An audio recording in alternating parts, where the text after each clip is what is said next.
Yeah. Even you, I know you studied quite a lot also about atheism and dictatorships and this.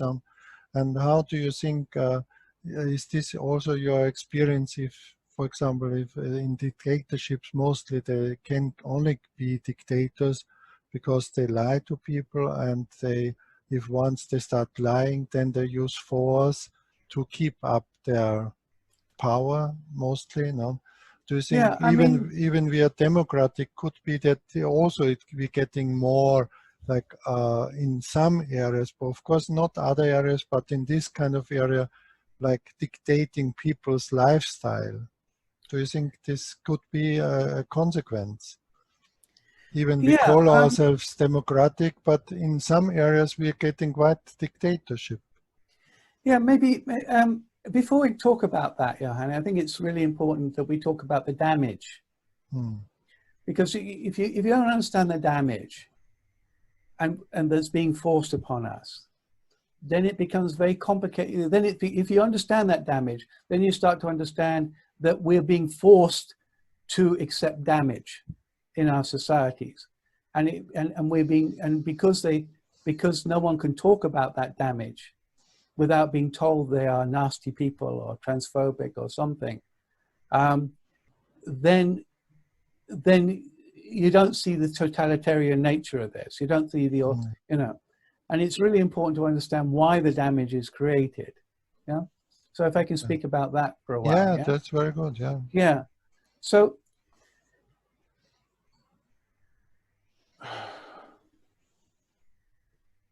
within everything when I talk about this three blessings framework,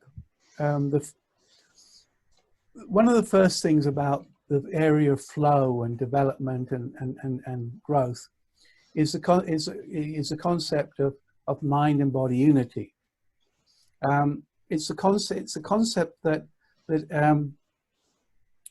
through interaction between what I call the mind and the body, it generates energy. This energy then gives rise to civil society, and it's the same within a family. The energy created by a man and woman together creates a child, and that creates a lot of our social institutions like schools, universities, and all kinds of things. And of course, our natural relationship with the natural world also creates energy, and we build things with it, and we do things. Yeah. But the basic concept is that there's mind and body unity, which means that there has to be, because it's the only way to create energy, is some dynamism between two elements. Energy just doesn't come from itself. So there's an energy between our mind, so we think something, we do something, and then that comes out as doing something, like my garden. I understand. Yeah. Yeah. So, and it's the basis of basis of everything we know to be good and true. It's the basis of social trust. For example, I make a promise to you, and I keep it. So in that interaction between my brain saying it and the action done, it builds social trust. And if I say it in my brain or just say it in words and I don't do it, you don't trust me. And it's the same with companies. They say they do something and they do it. Yeah. A scientific theory, it's a mind thing. This is the way the world works. And then we apply it to practical life, and we build with it. We use it, and when that scientific truth, science theory is truthful, we can build with it, and we build beautiful things. If we have a doctor, for example, he says, "I'm a doctor." We go, "Well, okay, but show me, give me some proof. Show me your degree, or and we go, "Okay, now I can see." We don't just accept people's words or mine. If someone says it's a kilometer between here and there, then we measure it. It has to be measurable. And they say, "Okay, I agree with you." Or if you tell me you're a nice 55-year-old man, and I say, "Okay, I believe you," and I understand what that means, because I understand that means we've been around the sun, 55 times since you were born, and we all agree that. And so there's a unity between a thought and actual reality. And based upon that, we build our world and we build social trust. So So the trouble is with transgenderism, the fundamental problem for human society is that when you make any laws based upon transgender theory, you have to neglect the body. You have to say the body of the person doesn't exist.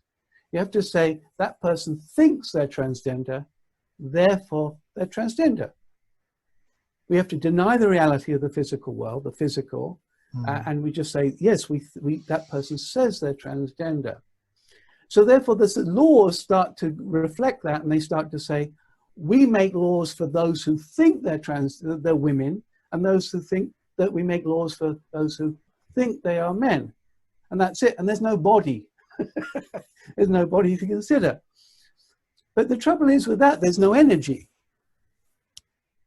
And if you come to the point of believing that, then you start to, whenever you make a policy based upon that theory, it means that that policy will create no energy.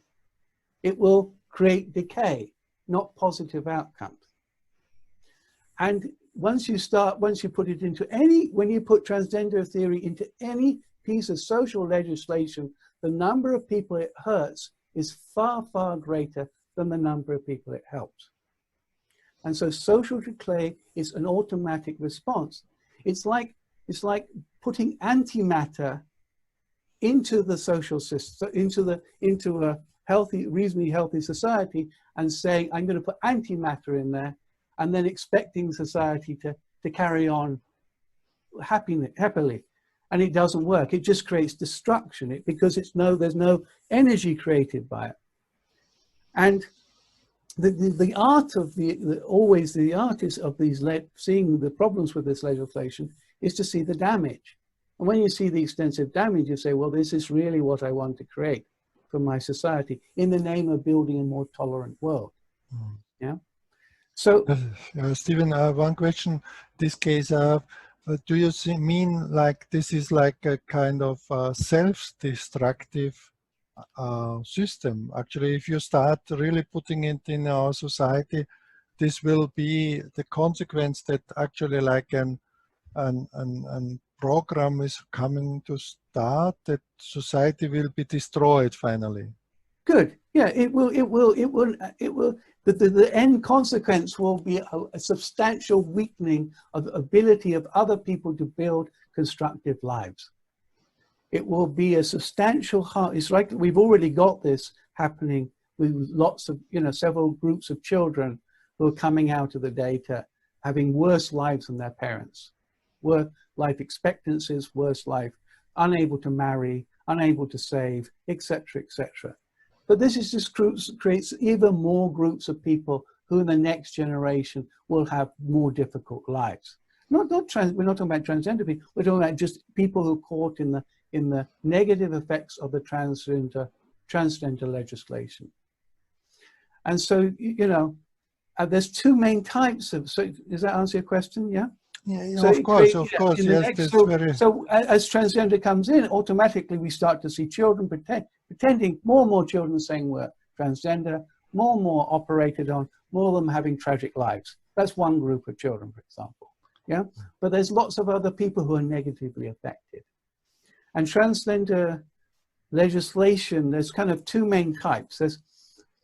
There's a type which harms people.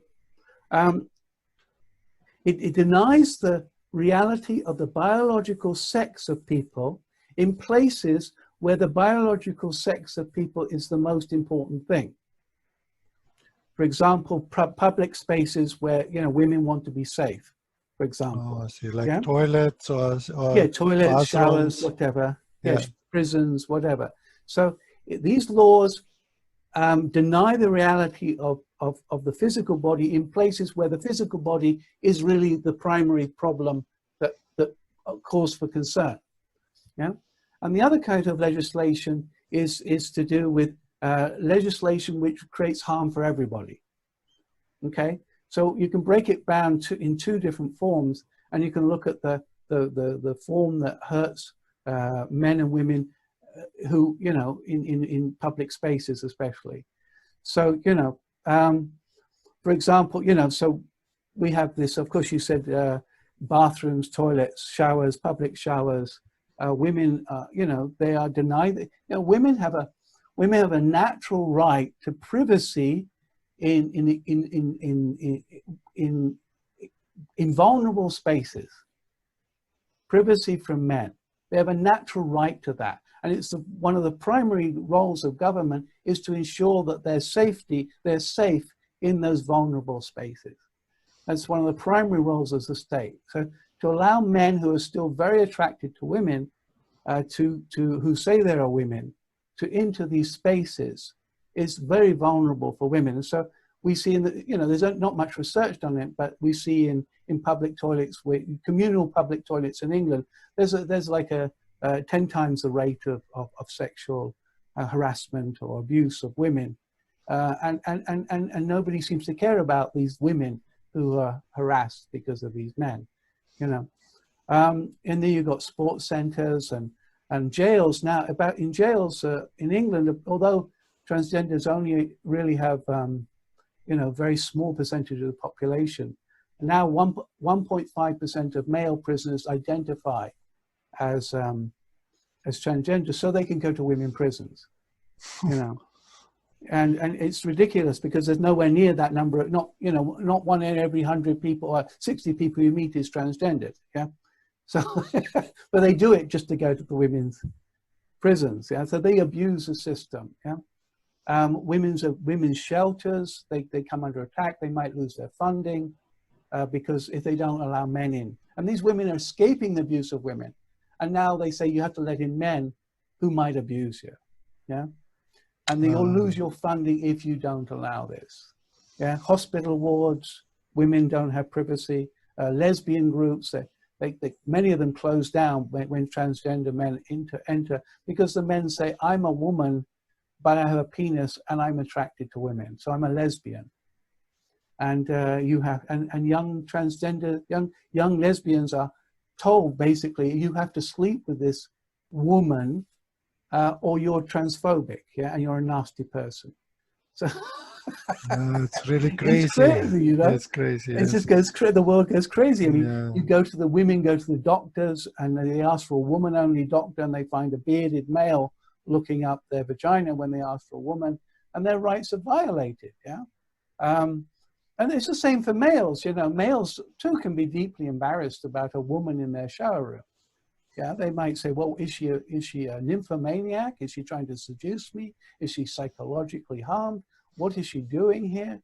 You know, and most males feel embarrassed, you might say, to have that in there. But they're not protected either, yeah? And of course, one of the big ones is sports, yeah?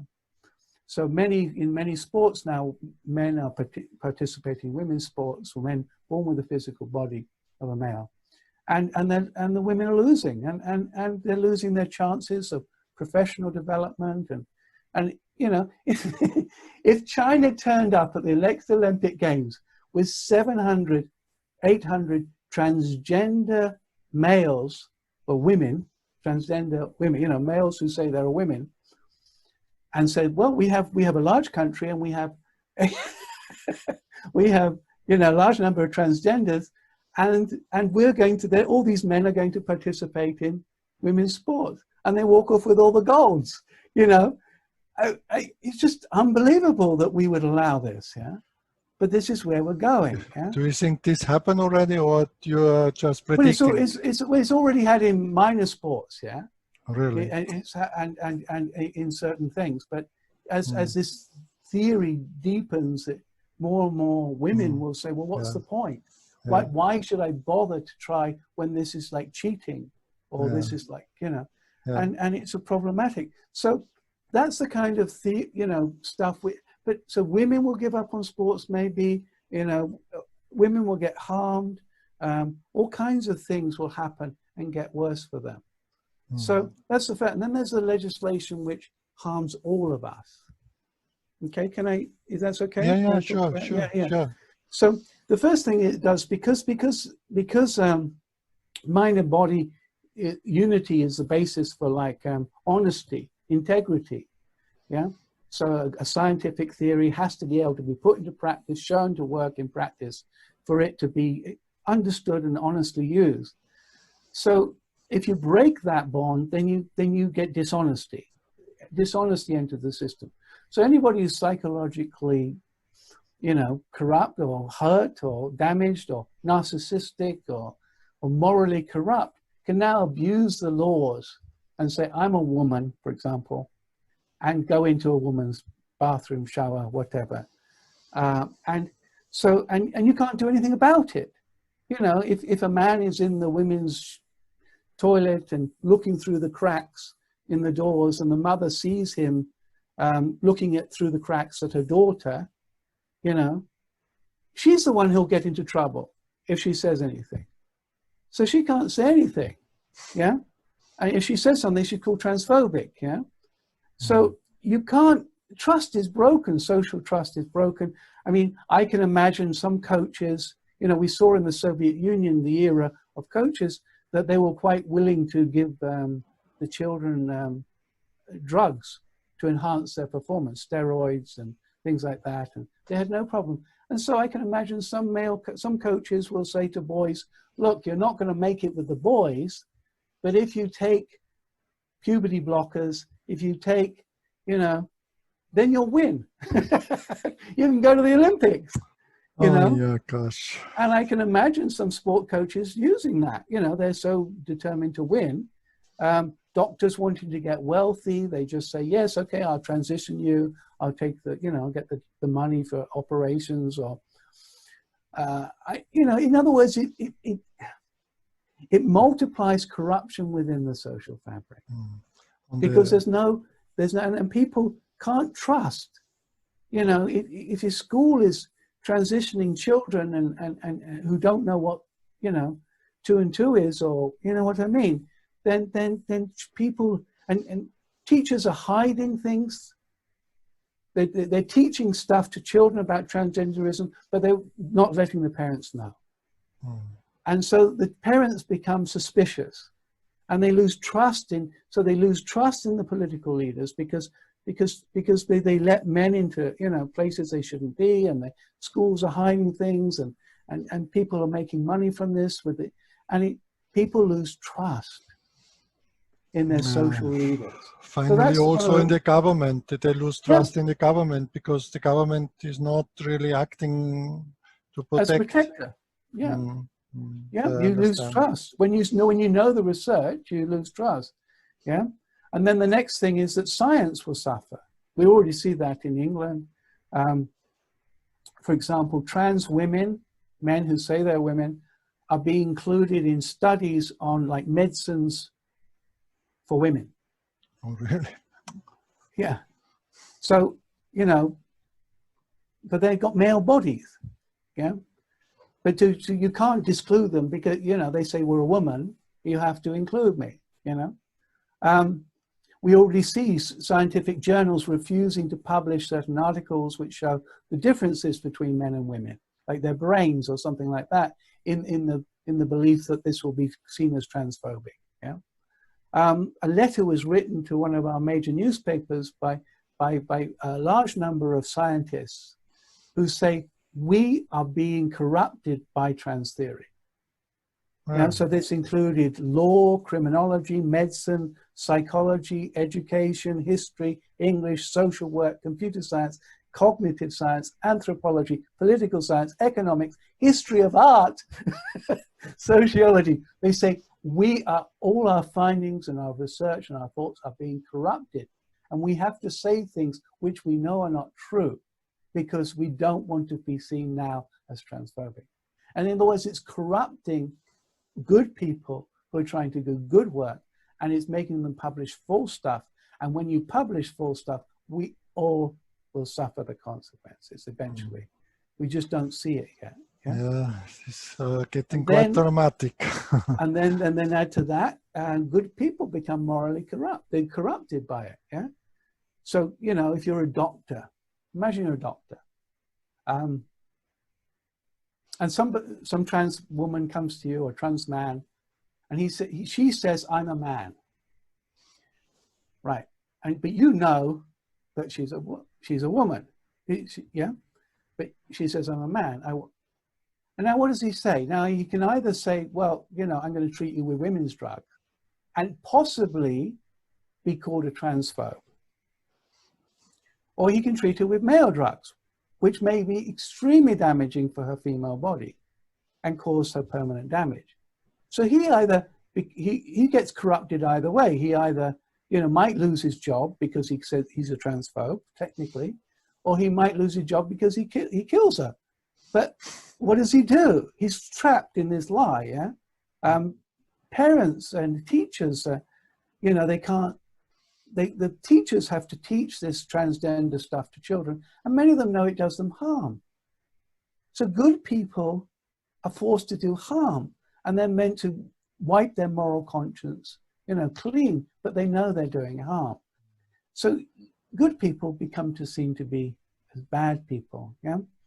And things like this. So, you know, so do you mean this is going to all levels of society, that yeah, this it goes is in, very it just harmful? infiltrates in all kinds of things, yeah. It And, just goes in, and wherever it goes, it causes damage because it's not based upon actual reality, yeah.